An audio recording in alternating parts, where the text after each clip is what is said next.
이튿날 요한이 예수께서 자기에게 나오심을 보고 이르되, 보라, 세상 죄를 지고 가는 하나님의 어린 양이로다. 내가 전에 말하기를 내 뒤에 오는 사람이 있는데 나보다 앞선 것은 그가 나보다 먼저 계심이라 한 것이 이 사람을 가리킴이라. 나도 그를 알지 못하였으나 내가 와서 물로 세례를 베푸는 것은 그를 이스라엘에 나타내려 함이라. 내가 보매 성령이 비둘기같이 하늘로부터 내려와서 그의 위에 머물렀더라. 나도 그를 알지 못하였으나 나를 보내어 물로 세례를 베풀라 하신 그이가 나에게 말씀하시되, 성령이 내려서 누구 위에든지 머무는 것을 보거든 그가 곧 성령으로 세례를 베푸는 이인 줄 알라 하셨기에 내가 보고 그가 하나님의 아들이심을 증언하였노라. 또 이튿날 요한이 자기 제자 중 두 사람과 함께 섰다가 예수께서 거니심을 보고 말하되, 보라, 하나님의 어린 양이로다. 두 제자가 그의 말을 듣고 예수를 따르거늘 예수께서 돌이켜 그 따르는 것을 보시고 물어 이르시되, 무엇을 구하느냐? 랍비여, 어디 계시오니이까? 랍비는 번역하면 선생이라. 와서 보라. 그러므로 그들이 가서 계신 데를 보고 그날 함께 거하니 때가 10시쯤 되었더라. 요한의 말을 듣고 예수를 따르는 두 사람 중에 하나는 시몬 베드로의 형제 안드레라. 그가 먼저 자기의 형제 시몬을 찾아 말하되, 우리가 메시아를 만났다. 메시아는 번역하면 그리스도라. 데리고 예수께로 오니 예수께서 보시고, 네가 요한의 아들 시몬이니 장차 게바라 하리라. 게바는 번역하면 베드로라. 사랑하는 성도 여러분, 오늘도 하나님의 은혜로 새 아침을 맞이했습니다. 10월 14일 수요일 새벽 예배를 하나님께 드리겠습니다. 1장 29절입니다. 보라, 하나님의 어린 양이로다. 2장 13절에 나와 있는 것처럼 6월절은 곧 축하될 것이었습니다. 그러므로 이것은 이집트로부터 구해냄의 표시인 6월절 양을 가리킵니다. 그러나 다른 해석들이 존재합니다. 첫째, 이것은 이사야 53장 7절에 고난받는 종을 말할 수 있습니다. 둘째, 이것은 창세기 22장 8절에 수풀에 걸린 동물을 의미할 수 있습니다. 셋째, 이것은 계속적으로라고 불리는 성전에서의 매일의 제사를 의미할 수 있습니다. 세상 죄를 지고 가는, 들어올려 운반해 가는 뜻입니다. 이것은 레위기 16장에 나오는 속죄양의 개념과 매우 비슷합니다. 세상 죄가 언급되어진 사실은 양의 우주적인 임무를 함축하고 있습니다. 죄가 복수형이 아니고 단수형인 것에 주목해야 합니다. 예수님은 세상의 죄의 문제를 다루셨습니다. 1장 30절입니다. 나보다 앞선 것은, 이것은 강조를 위한 15절의 반복입니다. 이것은 선지자신과 메시아의 신성에 대한 또 다른 강조입니다. 1장 31절입니다. 그를 이스라엘에 나타내려 함이라. 이것은 일반적인 요한식 문구입니다. 2장 11절, 3장 21절, 7장 4절, 9장 3절, 17장 6절, 21장 14절을 참조하시기 바랍니다. 그렇지만 이것은 공간보호금에서는 아주 드문 경우입니다. 마가복음 4장 22절에 한번 나타나고 있습니다. 어떤 사람을 사실적으로 알기보다 개인적인 교제가 있을 때 사용하는 히브리어의 알다와 같습니다. 침례 요한의 목적은 두 가지입니다. 첫째, 사람들을 준비하는 것, 그리고 둘째, 메시아를 나타내는 것. 1장 32절과 33절입니다. 이것은 요한이 성령의 내려오심과 예수님 위에 머무심을 본 것에 대한 삼중 강조가 되겠습니다. 1장 32절입니다. 성령이 비둘기같이 하늘로부터 내려와서, 이것은 메시아를 인식하는 이사야 40장에서 66장까지의 방법이었습니다. 예수님이 이 순간이 되기 전까지는 성령을 소유하지 못했다는 것을 의미하지 않습니다. 이것은 하나님의 특별한 선택과 준비의 상징입니다. 비둘기, 이것은 첫째 이스라엘을 가리키는 랍비적 상징입니다. 둘째, 창세기 1장 2절에서 새의 암컷이 새끼를 품는 것과 같은 성령을 암시하는 것입니다. 셋째, 성령이 내려오는 비유로서 사용되어졌습니다. 1장 33절입니다.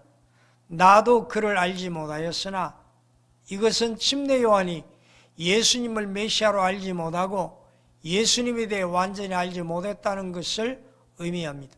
친척으로서 그들은 여러 해에 걸쳐 가족 모임 또는 종교적 모임에서 만났을 것입니다. 나를 보내어 물로 세례를 베풀라 하신 그이가, 하나님은 구약의 선지자들에게 하신 것처럼 요한에게 말씀하셨습니다. 요한은 예수님의 침례 시 발생했던 특별한 일들을 통해 메시아이심을 인식했습니다. 예수님 자신이 물로 받으신 침례는 새 시대로 진입하는 성령 침례의 길잡이가 될 것입니다. 그가 곧 성령으로 세례를 베푸느니, 고린도전서 12장 13절에서 이것은 처음으로 하나님의 가족이 되는 것과 관계된 개념으로 이해됩니다.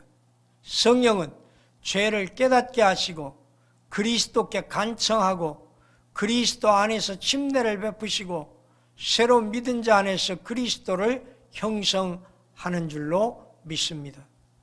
1장 34절입니다. 내가 보고 증언하였노라. 두 개의 동사는 맞춰지고 계속되는 과거의 행동을 의미하는 완료형 능동 직설법이 사용되었습니다. 이것은 요한일서 1장 1절에서 4절과 매우 비슷합니다. 그가 하나님의 아들이심, 나다나엘은 요한복음 1장 49절에서 예수님께 같은 호칭을 사용했습니다. 사단 또한 마태복음 4장 3절에서 같은 호칭을 사용했습니다. 다른 번역본에서 하나님의 아들 대신 하나님의 택하신 자를 사용한 것은 흥미있는 일일 것입니다. 1장 35절입니다. 자기 제자 중 두 사람. 마가복음 1장 16절에서 20절은 두 제자의 부르심에 대한 다른 기술로 보일 수 있습니다. 이전에 예수님과 갈릴리 출신 제자들이 얼마나 자주 접촉가 있는지 불확실합니다. 예수님 시대에 전임으로 랍비를 따르는 자가 되기 위한 특별한 제자 훈련의 단계가 있었습니다. 이 과정은 랍비적 자료에 상세히 설명되어 있지만 복음서의 기록에서는 이 절차를 그대로 따르지 않습니다. 이 두 제자는 안드레와 요한입니다. 제자라는 말은 다음의 의미를 가질 수 있습니다. 첫째, 배우는 자, 그리고 또는 둘째, 따르는 자. 이것은 약속한 유대 메시아인 예수 그리스도를 믿는 자들에 대한 초기의 호칭이었습니다. 신약에서 제자로 부름받은 것이 단순한 결정에 의해서가 아니라는 것은 중요한 일일 것입니다. 기독교는 계속적으로 순종하고 인내하겠다는 결심으로 출발합니다. 그 결심은 바로 회개와 믿음입니다. 1장 37절입니다. 두 제자가 그의 말을 듣고, 침례 요한은 자신보다 예수님에게 관심이 모아지게 했습니다. 1장 38절입니다. 랍비는 번역하면 선생이라. 이것은 모세율법과 구전전통 탈무드의 내용과 적용을 설명할 수 있는 자를 지칭하는 1세기 유대교의 일반적 호칭이었습니다. 랍비여, 어디 계시니오이까? 이것은 선생과 학생 사이에 특별한 관계가 이루어지는 전통적인 절차를 따르는 것처럼 보입니다. 그들의 질문은 그들이 길에서 몇 가지 질문을 하는 정도에 그치는 것이 아니라 좀 더 예수님과 시간을 보내고 싶다는 것을 의미합니다. 39절을 참조하시기 바랍니다. 1장 39절입니다. 때가 10시쯤 되었더라. 요한복음 19장 14절과 마가복음 15장 25절을 비교해 볼 때 그것은 로마 시간인 것 같고 오후 4시경을 의미합니다. 1장 42절입니다. 예수께서 보시고, 이 단어는 뚫어지게 보시고를 의미합니다. 장차 게바라 하리라 하시니라. 게바란 단어는 아람어로 돌이었는데 헬라어에서는 케파스란 단어입니다. 그 이름은 견고함, 힘, 영구성이 있는 사람의 뜻으로 사용되고 있습니다. 묵상을 위한 질문입니다. 예수 그리스도의 공생애는 침례 후 비둘기 같은 성령의 부으심으로 권능이 임하고 시작됩니다. 하나님의 사역은 사람의 힘이나 능력이 아닌 하나님의 능력으로 감당해야 합니다. 오늘 우리에게도 하나님의 성령이 임하셔서 주관해 주시라고 기도합시다.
있습니다.